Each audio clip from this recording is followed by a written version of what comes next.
Okay, let's be totally honest here. Do you translate before you speak? You know the exact feeling, right? You're in a conversation, somebody asks you a question, and instead of just answering naturally, your brain totally freezes. You're trapped in that agonizing pause. You hear the English, you translate it into your native language inside your head, you formulate your answer, and then you try to translate that whole thing back into English before finally opening your mouth. And by the time you actually do, the conversation has completely moved on. It's so frustrating. Well, today, we are going to fix exactly that. Welcome to This Explainer. I am absolutely pumped you're here. Our mission today is pretty straightforward, but it's a total game changer for your fluency. We are going to train your brain to skip that clunky translation phase entirely. We are literally going to rewire your mind so you can start thinking directly in English, just like a native speaker does. Let's get right into it. So here is our game plan for today. We're going to cover the translation trap, the specific mistakes to fix, 6 actionable steps to think in English, a daily practice routine, and finally, how to overcome those common hurdles. All right, part 1, the translation trap, and that incredibly costly delay. Imagine your brain taking the long way around, jumping from your native language into translation mode and finally into English. That delay exhausts your brain before you even speak a single word. It's exactly what kills your speaking confidence and totally drags down your listening speed. Now compare that to direct English thought. It's clean, it's lightning fast, and words just come to you instantly, without pausing for those agonizing seconds in your head. Let's look at what actually happens when you rely on that mental translation.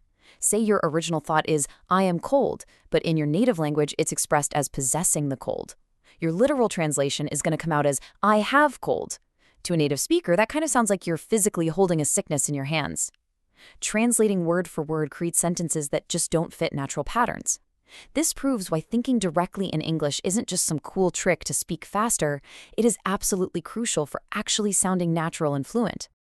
Moving right along to part 2, mistakes to fix. Let's pinpoint what's holding you back.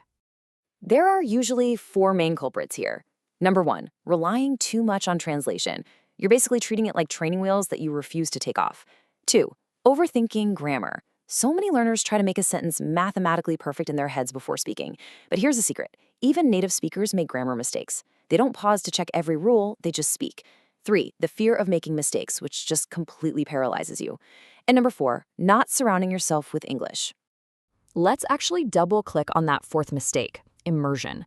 Because if English only exists for you inside a classroom or strictly during a 1-hour study block, your brain is simply never going to switch to it naturally. I mean, why would it? Daily immersion is everything. By filling your everyday life with English music, YouTube videos, reading, you're signaling to your brain that English is your default operating system, not just some academic subject you're studying. Okay, let's dive into the core of this. Part 3, 6 steps to think in English. It's time to rewire the brain. Here is your master playbook.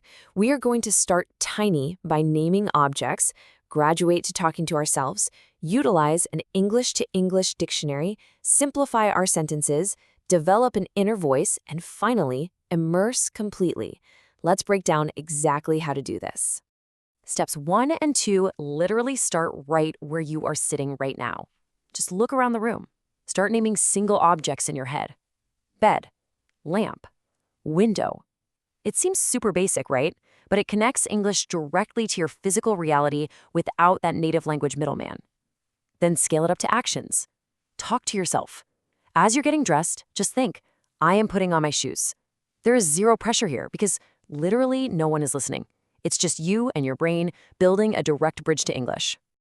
Now, consider a standard dictionary definition. If you don't know the word excited and you immediately grab a bilingual dictionary, you're just reinforcing that translation habit.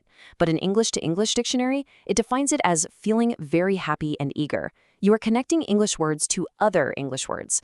This single, simple swap is a massive game changer for your vocabulary. Which brings us to step 4, stripping away the complexity. So often, learners try to form these incredibly complex thoughts right out of the gate, like, I should go to the store because I need to buy some vegetables. And when they inevitably stumble, they just feel stuck and frustrated. Actually, scratch that, just strip away the complexity entirely. Start with short, punchy thoughts. I need vegetables, boom. Once your brain gets comfortable firing off those simple English thoughts, the longer flowing sentences will naturally follow. All right, part 4, daily routine. Let's actually build the habit. Listen to how manageable this daily schedule is when you bookend your day. First thing in the morning, form a simple wake-up thought. Today is Monday, I have a meeting. Easy. In the afternoon, weave English into your normal activities by narrating while you're walking the dog or cooking dinner. And in the evening, wind down with a quick mental English journal, just asking yourself, what did I do today? This keeps your brain actively humming with the language from sunrise all the way to sunset. Now, the crucial point on that schedule is the afternoon activity, the no translation rule. This is a dedicated 30-minute block where you challenge yourself to only think in English. No translating allowed whatsoever.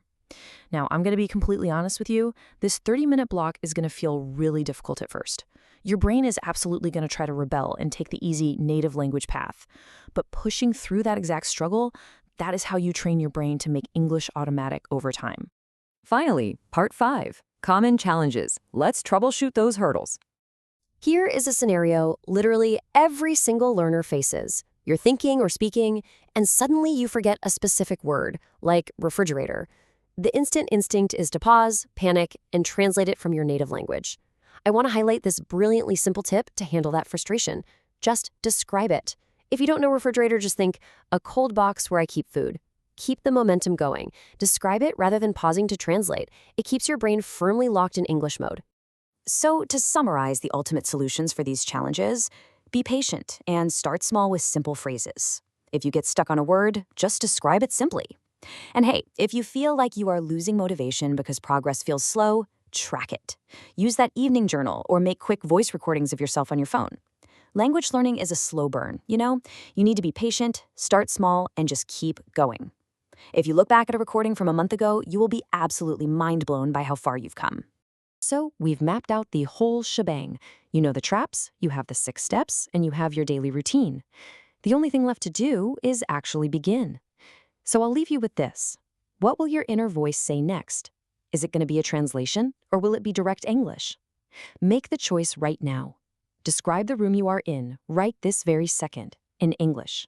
You've got the tools. Now go rewire that brain. Keep practicing, keep thinking, and I'll see you in the next explainer.